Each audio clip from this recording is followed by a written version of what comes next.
कुछ लोगों को लगता है हमने जो खाया है ना वो इधर रह गया है, हज़म नहीं फील करते, मतलब उनको लगता है कि हज़म ही नहीं हुआ। और कुछ लोगों को लगता है कि अगर डकार आ गई है, जो एक बड़ी सी डकार होती है ना, जो चौधरी और कोई ऐसे लोगों की होती है, तो जब वैसी डकार की एक आवाज़ आ जाए तो उनको लगता है होड़ा आराम है, तो अब हज़म हुआ है खाना। तो क्या वाकई डकार का जो साउंड होता है उसकी वजह से हज़म हो जाता है, लोग सही कहते हैं, या फिर ऐसी खुश एक आध डकार आ जाना ये तो नॉर्मल है। तो डकार का मतलब हज़म है, बिल्कुल हो गया हज़म। आपके अंदर जो कुछ गैसेस अभी आपके स्टोमक में जो प्रोड्यूस हुई थी, जब आपने खाना उसे आपको कुछ एयर भी इनहे आपने वो ले लिया, खाने के साथ जहर हो जाते हैं, तो उसमें अगर थोड़ा सा एक आध आ जाए दैट्स मीन कि आपका स्टमक इज ओके। लेकिन यह मशीनों की तरह चल जाए और डिकार पे डिकार, दैट इज़ वो आप उसको कहते हैं वो बीमारी है। आप उसको ये नहीं कहते कि आप खाना ज़्यादा हजम हो रहा है, ऐसा नहीं है। अभी जैसे मैंने आपको लास्ट 2 टंग से डायग्नोज किया, अब तीसरे एक पेशेंट लोग ऐसे होते हैं उनको भी बदहजमी है। अब उनकी ज़बान से डायग्नोज क्या करेंगे, उनकी ज़बान रेड इन कलर होगी, ऐसे लगेगा जैसे किसी ने बिल्कुल रेड कलर का पेंट कर दिया उनकी ज़बान के ऊपर, बिल्कुल सुर्ख रंग की ज़बान। कटी कटी होगी वो भी? उसमें कटी नहीं होगी। अच्छा, उसमें कटी नहीं होगी, कटी हुई खुश्की। अब देखते हैं कि जैसे कि सर्दियाँ आई, एड़ियाँ फट गई, चीक्स फट गए, आपके लिप्स फट गए। और कभी आपने देखा ज़मीन जहाँ पे बारिश हुई, पानी वेपोरेट हुआ तो वो ज़मीन फट गई। हाँ। यानी फटने का अमल खुश्की के साथ होता है, रतूबात की कमी के साथ है। अब जिन लोगों अब इंडाइजेशन की मैं आपको बात बता रहा हूँ, ये वो लोग हैं जिनको हरारत की ज़्यादती होती है, जिनकी ज़बान सुर्ख होती है। आप जब इसको देखें, वो कहते हैं हम जैसे ही खाना खाते हैं साथ ही हमें जलन शुरू हो जाती है, यहाँ तक जलन आती है। इवन ये कि वो खट्टे रात को भी सोते हैं तो खट्टा सा पानी उनके मुँह में आ जाता है, और बार बार उनको जो है पेट में हल्का हल्का मरोड़ होना शुरू हो, जैसे कि आप बता रहे थे, हल्का हल्का दर्द होना शुरू हो जाता है।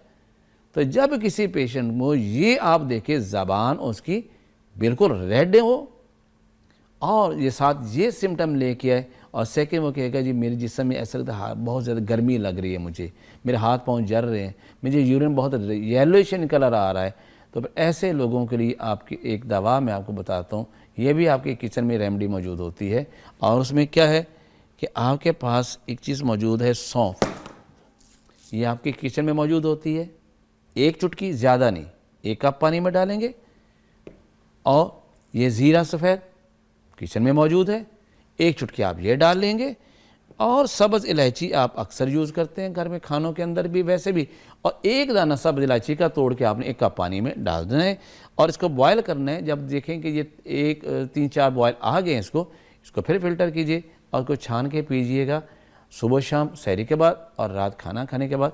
आप बिलीव करेंगे जिन लोगों को जलन की शिकायत होती है, खाना खाने में मिर्चें लगना शुरू हो जाती हैं, इनको खाना डाइजेस्ट से बार बार बेचारे दिन में 3-4 बार पेट में हल्का सा दर्द हुआ और वॉशरूम गए और थोड़ा सा उनको स्टूल पास हो गया, बार बार ये प्रॉब्लम। और इन लोगों को लाजमी होते हैं कि इन लोगों ने बाज आना नहीं होता, ये फ्राइड चीज़ें बहुत ज़्यादा खाते हैं, स्पाइसी चीज़ें बहुत ज़्यादा खाते हैं, मिर्च मसालों के इस्तेमाल करें, कबाब का इस्तेमाल बहुत ज़्यादा करें। जब भी आप मिर्च मसालों को ज़्यादा इस्तेमाल करेंगे तो इस तरह की आपको सिम्टम है और डायग्नोज आपने कर लेना है, तो इससे इंशाल्लाह उनके ये प्रॉब्लम्स बिल्कुल ठीक हो जाते हैं। अच्छा, कुछ लोगों का जैसे कि कुछ खाया तो पेट में ना उनको गुड़बुड़ आवाज़ें आना शुरू होती हैं, ऑल्दो उनको कोई मसला नहीं होता, मगर पेट उनका बोलता है, आवाज़ करता है, ये किस किस्म की चीज़ होती है? ये क्या प्रॉब्लम यहाँ पर जो हम कहते हैं ये मेटाबॉलिज्म या डाइजेशन, ये 2 तरह, एक तो आपके स्टमक में और एक आपके इंटेस्टाइन के अंदर। जब आपके मैदे के अंदर अगर गैसेस ज़्यादा प्रोड्यूस होती हैं तो आपको डिकार आते हैं। अच्छा। और जब आपकी आंतों के अंदर होंगे तो गुड़ की आवाज़ें आना शुरू हो जाएंगी, ऐसे कभी विंड यहाँ पर है, कभी यहाँ पर है, कभी ऐसे घूमना शुरू हो जाएगी। तो ये जितनी तबखीर मैदा की बात हम करते हैं, इसको कहते हैं तबखीर मैदा, अपनी ज़बान में कहते हैं, फ्लैचुलेंस कहते हैं, गैस बनना कहते हैं। और उसके लिए मैंने आपको फार्मूला बताया है, अजवैन, पुदीना और तेज़पात, वो आप ये इस्तेमाल करें तो उनके पेट के अंदर गैस बनने का अमल 100% ठीक हो जाता है।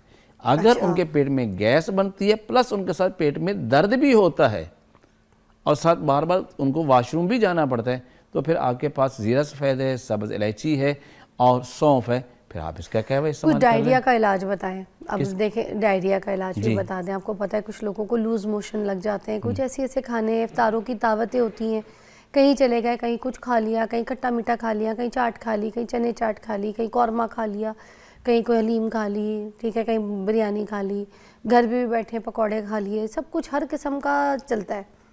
अब वो 1 हफ्ते 1.5 हफ्ते के बाद जो है ना रमज़ान के, तो लोगों को लग पता जाता है, किसी ना किसी को ऐसा इशू होता है कि उसको डायरिया हो जाता है, वॉशरूम में ही बैठा रहता है।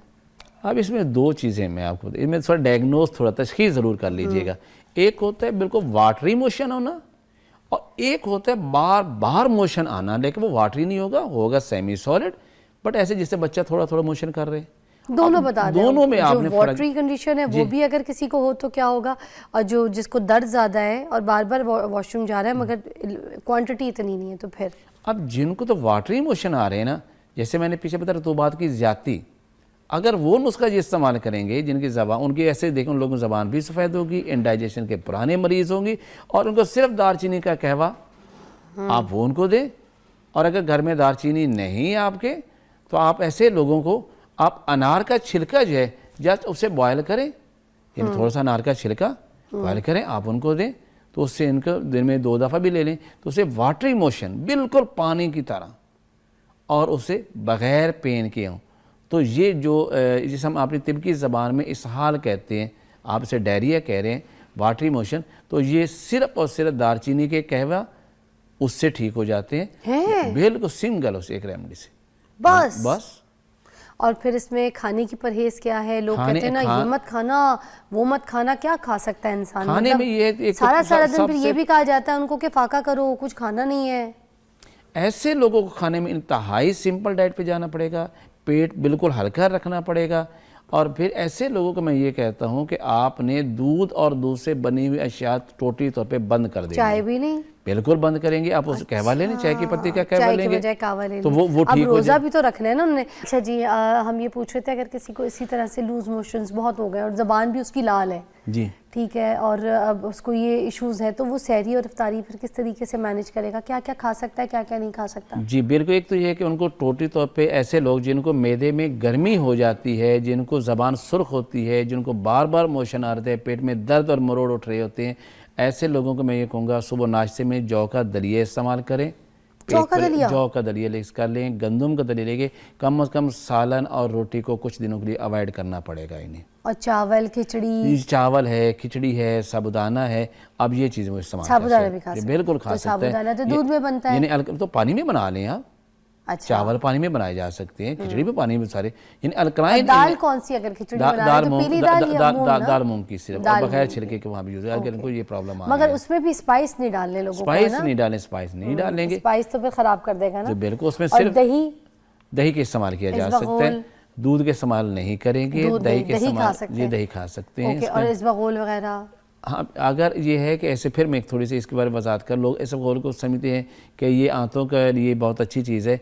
अब हमने ये देखना है कि जिन लोगों को कब्ज़ है उसको भी इसबगोल इस्तेमाल करवाया जाता है, और जिन लोगों को लूज मोशन लगे हुए हैं उनको भी इसबगोल इस्तेमाल करवाया जाता है। समझ रही है तो फिर ये डबल एक्शन इसबगोल का कैसे हो गया? फिर कैसे हम इसको कहेंगे? अब हमने कैसे यूज़ करें कि मोशन लगे हैं तो वो कंट्रोल हो जाए? कब्ज में मेरे ख्याल से दूध में, गर्म दूध में डाल के मैं आपको इसकी वजात करता हूँ।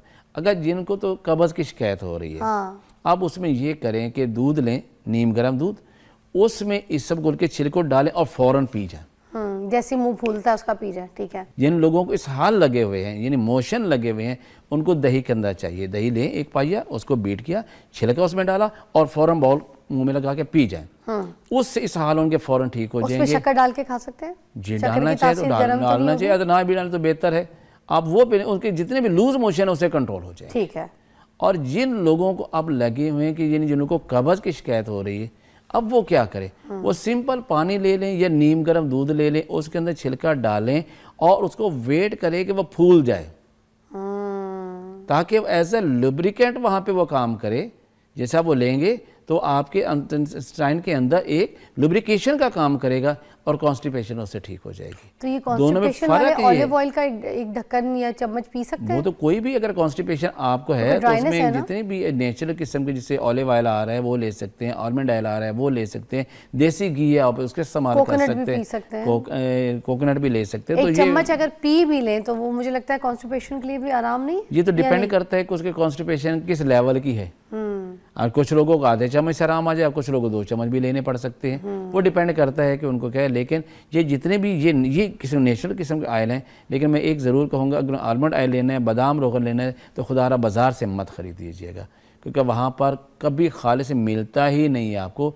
खुद बादाम लें, खुद अपने सामने से उसका रोगन निकलवाएं, और वही आपके लिए कारआमद है, बाकी जो भी है वो सब झूठ होगा। अच्छा, देख लें जी, और हम बाज़ारों से जाके लेते हैं ना, थोड़ी सी मेहनत है, बादाम अच्छी नस्ल के देख के तो जाके उसका खुद तेल निकलवाएं कोलू की शॉप में जाके, है हाँ, ना? वो सबसे कब्ज़ के बेहतरीन किस्म का है। वाह।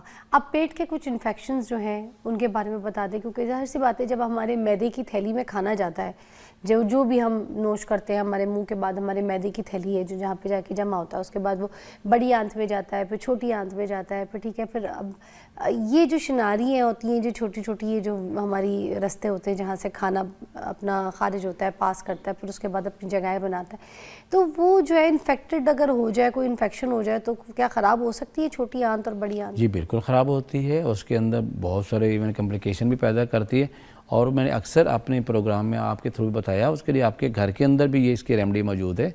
हल्दी, मलट्ठी और सौंफ। हल्दी वो आपने ख़ुद लियो, बाज़ार से ना लियो, खुद लेके ड्राई और खुश्क की हो आपने, वो उसका पाउडर, सौंफ का पाउडर और मलट्ठी का पाउडर, तीनों को मिक्स कर लें और चाय वाली 1 चम्मच माह रमज़ान में सुबह शाम इस्तेमाल करें, तो आपके पेट के अंदर जो इस तरह के इन्फेक्शंस हो रही हैं, जिसमें कभी कॉन्स्टिपेशन हो रहा है, कभी आपको लूज़ मोशन आ रहे हैं, तो ये basically inflammation of the bowls होती है। तो हल्दी, मलट्ठी, सौंफ, चाहे आपके स्टमक के अंदर इन्फ्लेमेशन है, चाहे आपके लार्ज इंटेस्टाइन, जो स्मॉल इंटेस्टाइन के अंदर इन्फ्लेमेशन है, तो ये इसको इंटायरली क्लियर कर देता है और ज़्यादा देर खाना भी नहीं पड़ता, उसका किसी किस्म का कोई आफ्टर इफेक्ट नहीं मिलेगा। सर, प्रोबायोटिक्स बहुत ज़रूरी होता है हमें, है ना? जी बिल्कुल तो होता हम है। प्रोबायोटिक्स जो है वो किस किस चीज़ में हासिल कर सकते हैं? एक तो दही की फॉर्म में हो गया, हाँ जी, उसके अलावा इंजीर में भी। बेसिकली प्रोबायोटिक जो हम यूज़ क्यों करवाते हैं, पहले कंसेप्ट तो ये देखें ना कि हमारे जो लार्ज इंटेस्टाइन या गट्स के अंदर जो हेल्दी बैक्टीरियाज हैं, जो कि आपकी से जिन्होंने आपकी डाइट से मल्टीविटामिन्स जो है वो बनाने होते हैं, वो मैन्युफैक्चरिंग करने होते हैं, जब उनकी तादाद कम हो जाती है तो फिर ये सारी चीज़ें कब्ज़ भी हो जाती है और फिर हमारे जिसम के अंदर मुख्तलिफ विटामिन की कमी होना शुरू हो जाती है। तो ये प्रीबायोटिक जो होते हैं वे उनका इन बैक्टीरिया की डाइट क्या है? फाइबर। फाइबर किस में ज़्यादा है? आप कोई भी चीज़ जो फाइबर के लेते हैं, जैसे सैलड के पत्ते हैं, में यही चीज़ है। आप इसे खोल कर छिलका लेते हैं, उसकी वो भी फाइबर है। तो ये फाइबर डाइट आप जितनी ज़्यादा लेंगे, अगर फल लेना है तो आप उसके पूरे पल्प के साथ लें, तो एक फाइबर जब उनको मिलेगा तो उस तरह उनकी तादाद में इजाफा भी होना शुरू हो जाएगा, वो हेल्दी भी होंगे और फिर वो आपके ये बेहतरीन काम करें। और लेकिन दही उनमें से बेहतरीन है जो आप इस्तेमाल करते हैं। अच्छा, और मैं एक और चीज़ पूछ रही थी कि इसबगोल कुछ लोग कहते हैं कि डेली नहीं इस्तेमाल करना चाहिए, तो इसके बारे में क्या मसला है? मतलब अगर इसको डेली इस्तेमाल करेंगे तो क्या नुकसान कर सकता है? Excess of everything is very bad, ये तो आपको पता है, हर चीज़ के ज़्यादती नुकसानदेह होती है ना। लोग दुबले होने के लिए भी इसबगोल का इस्तेमाल करते उसमें हैं। ये होते हैं कि दुबले होने के लिए इसलिए इस्तेमाल करते हैं कि वो जब लेते हैं तो उसमें उनको मैदे के अंदर और आंतों के अंदर एक ऐसे लगता है कि भरा भरा सा महसूस होता है, उसमें जाके अंदर फूलना होता है ना, फाइबर है, हाँ, फाइबर फुल कर देता और है। उसलिए वो फूल जाता है और उससे हमारा स्टमक जो है वो बिल्कुल फूल ले, हमें भूख की ज़रूरत नहीं है, अभी भूख महसूस नहीं है, तो वो इससे एक एडवांटेज ये ले सकते हैं कि उससे उनको भूख का एहसास कम होगा, वो कम खाएंगे और उनका वेट लॉस होता जाएगा। लेकिन इन लॉन्ग टर्म अगर इसको यूज़ करेंगे तो आपकी इंटेस्टाइन की मूवमेंट्स को वीक कर देगा, क्योंकि मिजाज के अंदर ये ठंडा होता है और आंतों की जो मूवमेंट्स होते हैं वो स्लो होना शुरू हो जाती हैं।